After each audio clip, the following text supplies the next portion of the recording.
you're finally back. What took you so long? I was starting to worry. Oh yeah, we ran into some small problems, but everything's fine now. All right. As long as everything's okay now. You all have a seat. I'll get the food ready. It won't take long.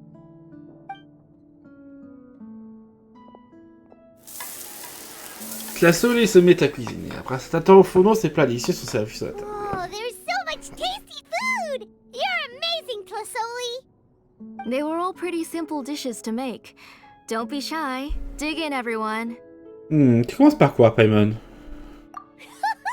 Paimon will help herself. Paimon will have some of this, and this. Oh, and this! Ooh, yeah. Can I get another serving, please? You're done already? Do you even chew when you're eating? Of course! Didn't I say that I chew up the fish bones? I'll have just one more fish and leave the rest for Nechka. It's okay. Just go ahead and eat all you'd like. Nechka can't eat these dishes anyway. Her body is too weak to digest these kinds of things. I'll just make some broth for her. Oh no, but Paimon thought she'd already recovered from her illness. Injuries caused by the abyss cannot be undone. The doctor said the fact that she's stable is already quite a miracle. But it's okay. Nechka can talk to me now and can even hold my hand. That's more than I could ask for. Even if she will never again know that I am her mother. What do you mean? The doctor said the abyss has had an irreversible effect on Nechka's soul. She's lost all her memories from before she was injured. The doctor also said this sort of memory loss isn't like simply forgetting something. Rather, she can no longer remember anything from before that fateful day. Huh? But how does that happen? You know about the woven scrolls that the Masters of the Night Wind use to record things, right? Well, generally speaking, forgetting things is like when the woven scrolls would gradually start to fade. As long as you repaint and weave the threads again, the faded memories will come back to life. But the case of Nechka's memory loss is as if her woven scroll had been cut in two, and the portion of the past was burnt to ashes. The books she loved to read, the flowers she took joy to grow, and the time she spent in this house were all cut off by the abyss, and can never be retrieved again. As one example of that, Nechka now only sees me as a strange, unfamiliar auntie who claims to be her mother. She's a good kid, and doesn't want to upset this lady who's been taking care of her so much, so she still calls me Mom. But I've always had a feeling that she's constantly wondering about things like, where is her real mother? Why is she stuck here in this house? Was she abandoned? Nechka really has no idea that her real mother is right in front of her, and has never left. So you plan on recreating Nechka's woven scroll, all by yourself? What do you mean? Or should I say, you've already started reweaving that scroll long ago. L'inscription flamboie, j'ai mis. The delivery guys. I saw it hanging from his waist, so I asked to borrow it from him. Don't worry, I'll return the inscription to him once we've figured everything out. These things aren't cheap, after all. When did you know? Yeah, I noticed it back when blaze gem inscriptions suddenly became popular among the tribe. It was then that I also noticed that everyone wearing blaze gem inscriptions had varying degrees of memory loss. Traveler, you've picked up on it too, haven't you? La perte de mémoire est liée à Nechka?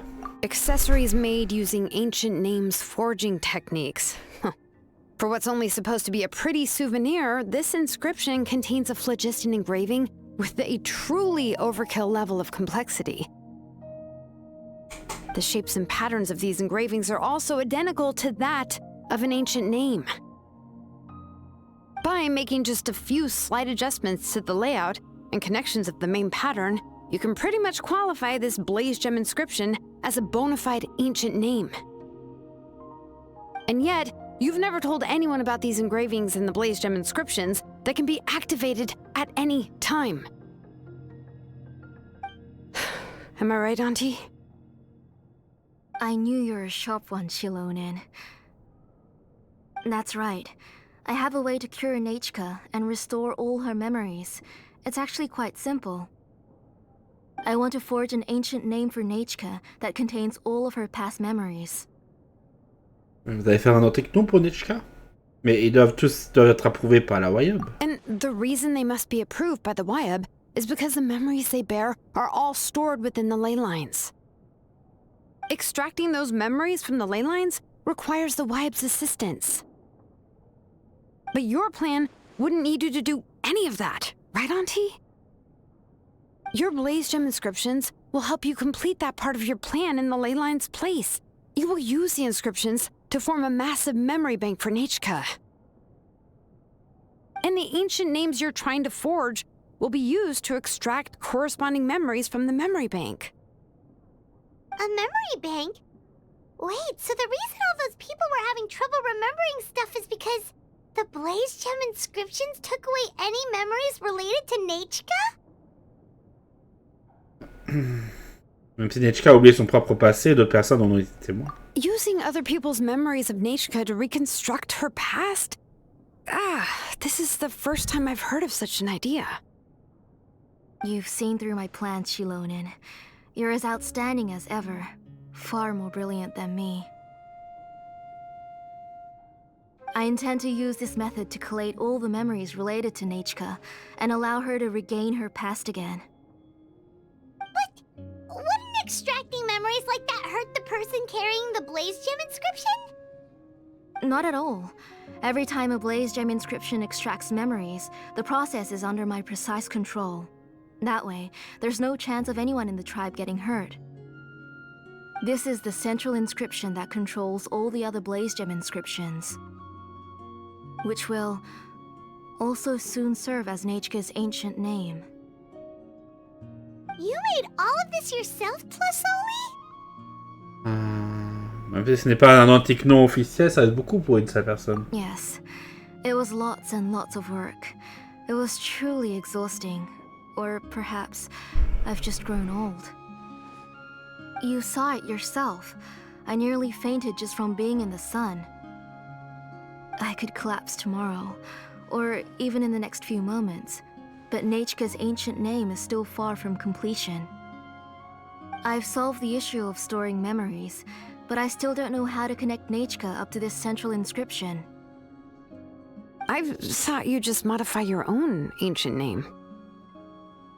I considered it, but this matter doesn't have anything to do with my ancient name. It's of no help to me, and I don't need its help now. You know the price to pay for making something like this. Yes, I do. But as long as I can get my Nechka back, I'm willing to do whatever it takes. Otherwise, Nechka won't have any chance of reclaiming her past once I'm dead and gone. She won't remember me, and she won't even remember why her name is Nechka.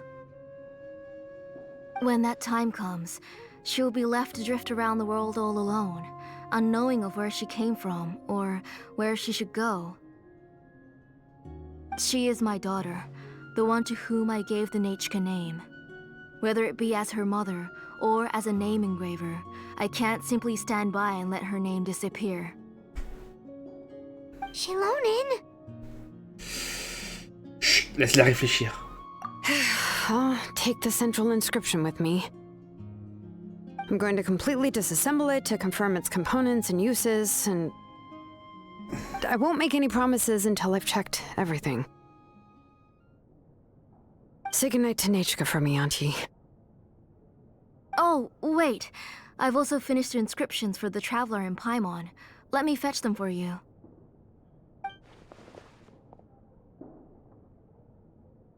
I'm sorry it took me so long to finish them. Hold on, Auntie. The Traveler and Paimon have never met Nechka before, so you can't draw any memories from them. That wasn't my intention. They're just ordinary gifts. Please, take them. Huh? What was that noise? Nachka must have woken up and wants to get out of bed on her own. Sorry, I'll go check on her first. Nachka, don't try to get out of bed. Just tell Mom if you need anything. You go ahead and take care of Nachka, Auntie. Let's go, Traveler and Paimon. There are a few things I want to tell you.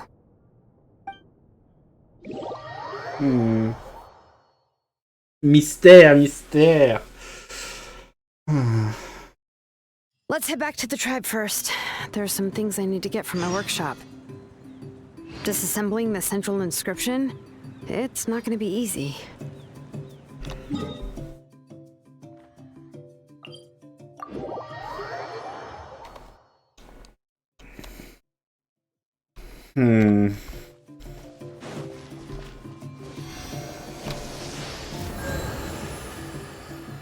Non, ça va être.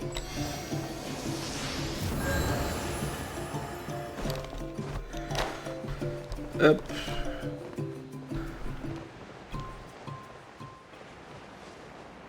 Bon. Là, on évite. On va voir tout ça. Bon. Donc là, on aurait pu faire un épisode avec tout ça, ça serait terminé là. You two Mais can wait c'est un outside peu for a trop. moment. I just need to go in and grab something. The workshop is a little messy, so unfortunately, I won't be able to show you around. Mais je veux voir. Oh, yeah, that's not really what I mean. It's not the mess that's really the problem. It's just that the workshop is cluttered with way too much stuff. Books, files, and even ancient texts I got from the Masters of the Nightwind. Everything's piled up to the ceiling. You probably won't know where to step once you're inside. Kachina suffered quite an unfortunate series of events the last time she went inside. Well, I suppose it was my fault for being so focused on searching for information at the time that I forgot to lock the door. After entering the workshop, she was shocked to find herself face to face with a massive woven scroll from the Masters of the Nightwind, and then she turned around and knocked over a huge stack of forging blueprints. She tried to step out of the way, but tripped on a poster tube that was behind her, and then boom! The forging blueprints came crashing down right onto her head.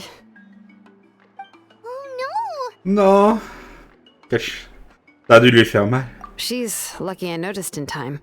I found Kachina in a daze and managed to save her before an entire set of the history of the Children of Echoes was about to bury her.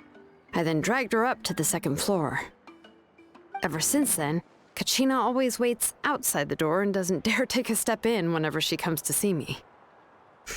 Je pensais que l'atelier serait plutôt rempli d'outils. Yeah, you're an artisan and craftswoman after all. We thought there would be weapons and armor hanging all over the place. But it seems more like a library than a workshop. Ben, il s'agit de créer des anciens noms, donc les souvenirs, les informations du passé sont très importants, certainement. Well, my primary work is forging ancient names, which is much trickier than making swords and tools. Aside from the necessary craftsmanship, I also need to consult many ancient texts. You probably already know that each ancient name represents a certain spirit, behind which are countless related stories to support it. In other words, the essence of an ancient name is the physical manifestation of a certain spiritual will. And as a name engraver, when I'm working on a new ancient name, I'm not only trying to give it a physical shape, but more importantly, I'm also trying to understand the spirit contained within the name. And to do that, I have to collect as many related stories as possible and read through them all. But, as you might know, people tend to add a lot of extraneous details when it comes to stories about themselves. For stories that have been clearly exaggerated or altered, I must gather other related stories and information as cross-references. This way, I can filter out all the absurd and exaggerated details and restore the person's life to its true nature. Only in true stories can you find the authentic spirit. and this is the only way for the spirit to become an ancient name that matches its essence. We've heard about the concept behind ancient names before, but after hearing you explain the details, Paimon can't help but think that ancient names are really powerful. Tellement elles pouvaient être encore plus puissantes. Well, no matter how powerful ancient names could be, they would never be able to suddenly turn into a blade or allow you to smash through an entire cliff in one punch. It's just a form of spiritual power that's passed down from generation to generation. It doesn't have those kinds of physically tangible effects. Well, take your own names, for example.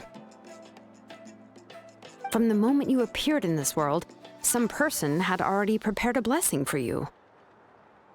And that person then condensed this blessing into your name and gave it to you as a gift.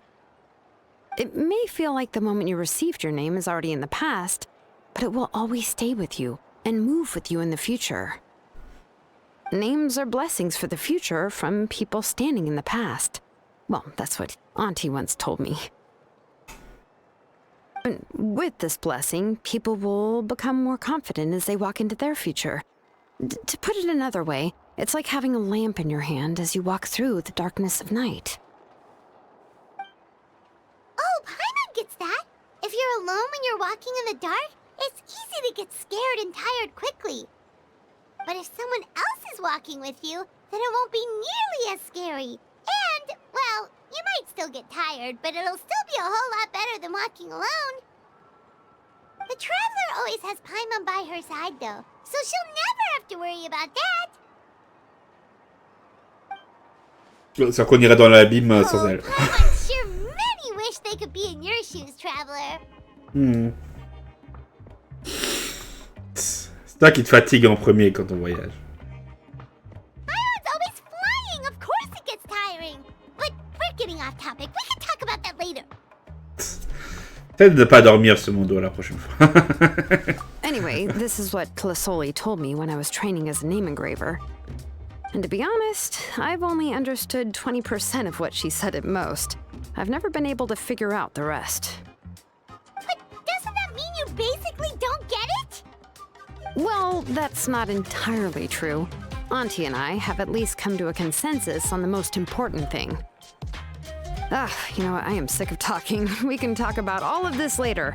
Please, wait a moment while I grab my things.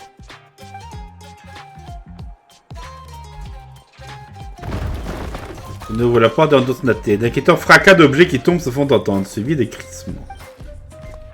Finalement, Xilonen sort avec une boîte dans les bras avant de se retourner pour fermer la porte à coups de pied, toutefois le bruit des chutes de livres poussiéreux au sol. Did you hear a whole section of something collapse in there just now? It's fine, it's fine. It was just a bunch of very old ancient name records. I've already made copies of them. I kept this set of phlogiston wedges in the back, so it wasn't easy to take out. I had to resort to brute force. Come on, let's go disassemble the central inscription. It shouldn't take long. Xilonen a démantelé l'inscription flamboie gémée.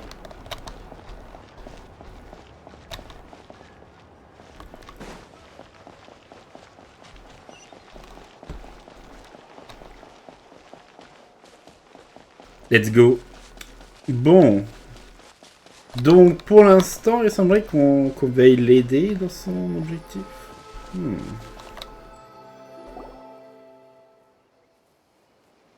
Here we are. This is the place. This cliff is pretty high. What are we going to do here? Are we going to climb to the very top and then throw this inscription down the cliff? On va la démanteler, pas la détruire, Paimon. I'm going to use phlogiston to make an engraving circle on the cliff wall. That will allow me to investigate the internals of the central inscription. Now let me see if this thing can even turn on. I was still an apprentice last time I used it. Before we attempt to engrave the inside pattern of an ancient name with phlogiston, we always use this to draw out the engraving diagram on a cliff or open ground. Only after we've confirmed that phlogiston can flow properly through the internal engravings can we start formally working on the small internal engravings of the ancient name. If we want to dismantle the central inscription in a non-destructive manner, we'll have to use this thing. I really don't want to engrave such a large diagram with my bare hands. Oh, so you'll be able to see what it looks like on the inside without ruining Tlazolli's inscription? For the most part. If it were just an ordinary unfinished ancient name piece, I'd just take it apart and pour phlogiston into the internal engravings to see everything. But since it's a central inscription, it would be better not to destroy the blessing that Auntie has prepared for Nechka. So, Xilonen, does this central inscription fall under the 20% you understand about ancient names, or the other 80% you don't understand? 80% de chance que ça fasse partie des 20%. Oh, don't worry. As I said, Auntie and I share an understanding of the most important principle, which is names are intrinsically valuable. Only by having names can things be sorted and categorized. They allow the world to become more orderly and identifiable. For example, when I order ore, I would usually say I need volcanic crystals of about 35% purity and no more than 3% of impurities. Without specific names, I would only be able to go to the ore merchant and say, I want this and this. No, this isn't it. That one. No, not that one either. Yeah, you see what I mean? Names are a crucial part of how we standardize our workflow. Without names, the work would be impossible. C'est logique. Yes, because forging ancient names is first and foremost a technical job. There's no debating that. As for the question of why it's important, as long as it does not affect your ability to perform your work, you'll gradually understand it as you put the process into practice. Donnez vraiment la priorité à l'efficacité. After all, creating an ancient name is quite the complicated process. Well, let me break it down even further. We're not in the tribe right now anyway. Essentially, by forging ancient names, I'm assigning nicknames to the heroes in Natlan's history. Giving someone a name is a subjective expression. You just need to express your hopes and wishes for them. But giving someone a nickname is a much more objective expression.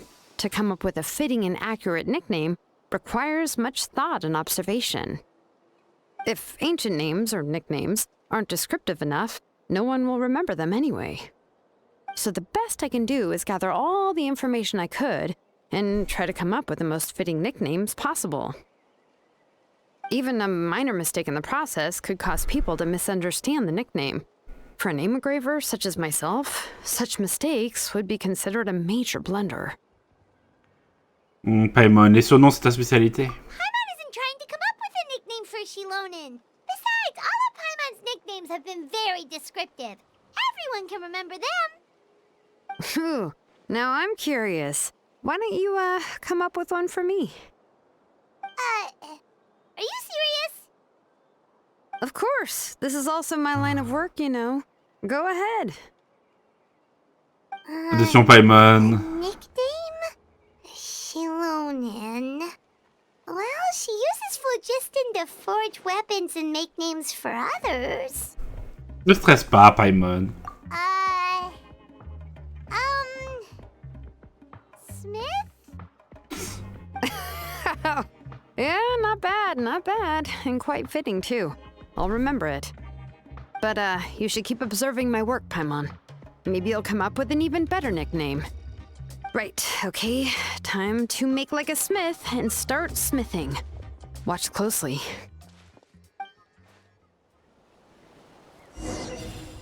Go, go, go. Vérité, les coins phlogistiques activés.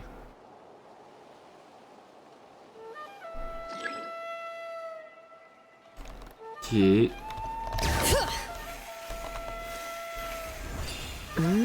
Adjust the inclination by 2 degrees. Stop. The error margin is within an acceptable amount, but I'll extend the inscription link a little more just to be safe. I'll leave some space here. When the linked engravings are activated, the inscriptions here will overlap with each other. There! that should complete the flow.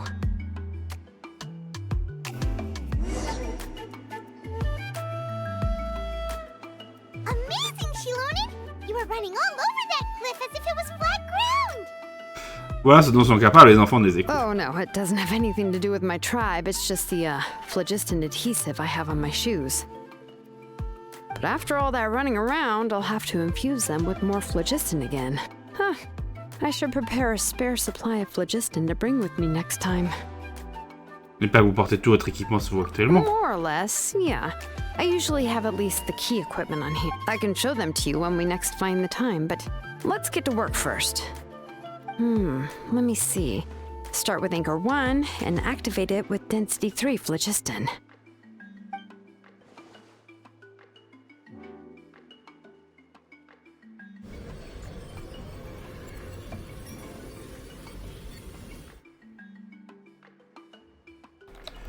Whoa! A super huge diagram just appeared! Tlazolli's central inscription is even floating!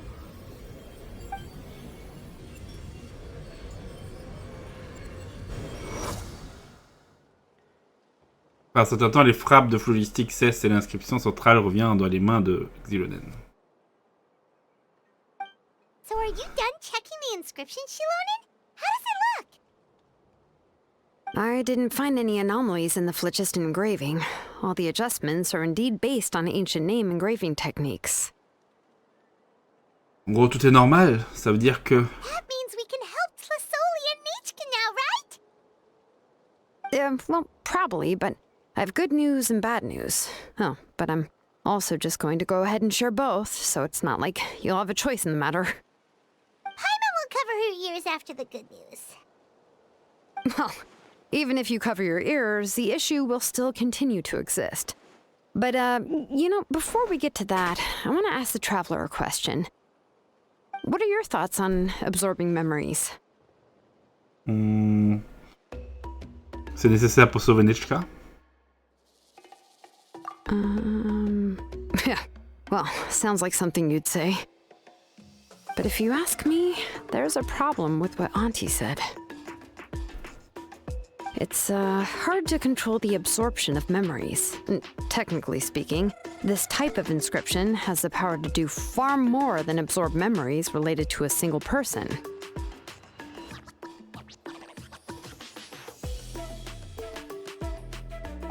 By herself, Auntie can't handle that level and scope of work, but if she has accomplices, it is completely possible for her to use this inscription to accomplish far bigger things. Accomplices? You make it sound like she's committing a crime!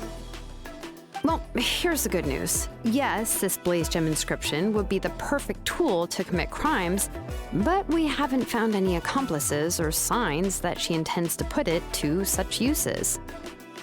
From a purely objective standpoint, we can consider that possibility as yet to be confirmed for now. The bad news is, there's still an underlying problem with this blaze gem inscription that cannot be ignored. I believe I've mentioned this before.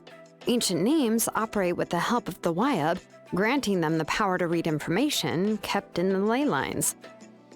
In this process, the Wyub actually function like relays, helping the ancient name bearer sense the information from within the ley lines.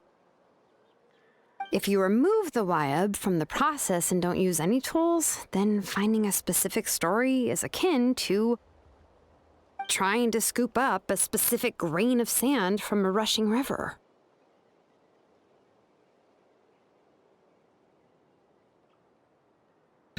Oups. Vous noirez avant même de pouvoir récupérer ce grain de sable. Yeah, exactly. Anyone who attempts to do so will likely lose most of their cognitive function or become a babbling madman who talks to themselves all day long. Now, let's consider the memories that Auntie has gathered as the ley line, and Nichka as the only ancient name bearer of this ley line. There's no way Auntie would let Nichka plunge into the river of memories without any tools. She'd only be overwhelmed by the surge of memories. And considering that Nichka has forgotten all of her past, she'll be unable to work on her own to accurately find the correct past. Only Aunt Tlazolli can help her filter the correct memories of her past. So, if my hypothesis is correct, Auntie is actually planning on turning herself into Nechka's Wyab to help her extract the corresponding memories in the different situations she may face. In an ideal world, this would be perfectly fine, as long as every extracted memory is correct. Nechka would essentially be getting her past back. And I also believe that there won't be any mistakes in everything that Auntie remembers about Nechka. But Auntie is not a Wyab. Her body won't be able to handle the load for long. À tout moment, elle pourrait. Je vois, c'est le problème qu'on peut pas ignorer. But how can we solve this problem? No matter how we try, Tlazolli will... Elle est prête à en payer le prix. Names are blessings for the future from people standing in the past. I've also made up my mind. Come on, let's go see Auntie.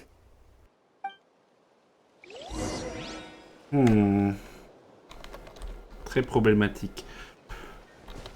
En fait, le plan lui-même n'est pas un problème, l'idée, mais c'est la réalisation est très problématique. C'est la réalisation qui est problématique, pas le plan lui-même.